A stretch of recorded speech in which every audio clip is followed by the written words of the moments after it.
چرا تا کنون ثروتمند نشده اید؟ قسمت یکم. چون از شکست می ترسید. کسانی که از شکست می ترسند هرگز بر آن غلبه نمی کنند. شکست باید جزو از فرآیند ثروت اندوزی باشد. از دل همین شکست ها است که بیشتر افراد موفق امروز رشد کردند.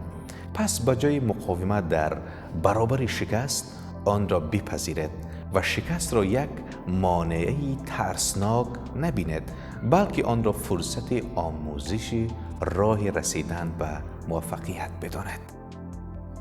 چرا تاکنون ثروتمند نشده اید؟ قسمت دوم.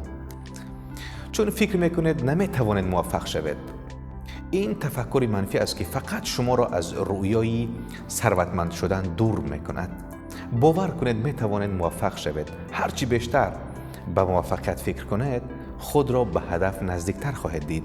البته رویا پردازی صرف برای شما یک ثروتمند را نخواهد داشت، اما این قدمی نخست است و اگر انگیزه کافی برای رویا پردازی ندارید، بهتر است کتاب بخوانید. می توانید از کتابی دیر نکن انجامش بده از ریچارد برینسون شروع کنید.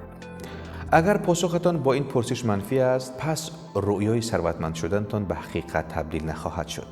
با مردم در ارتباط باشید که با شما هم فکر هستند، چون آنها به نوع سیستمی حمایت شما هستند. آدم‌های درست به شما کمک میکنند سفر موفقیت را راحت‌تر و آسان‌تر و زودتر طی کنید. چرا تاکنون ثروتمند نشده اید؟ قسمت چهارم. چون فکر میکنید گذشته هایتان شما را محدود میکنند. این طرز فکر فقط باعث محدودیت در راه رسیدن به آنچه می توانید به دست آورید می شود. گذشته شما هرگز نمی تواند مانع موفقیتتان شود.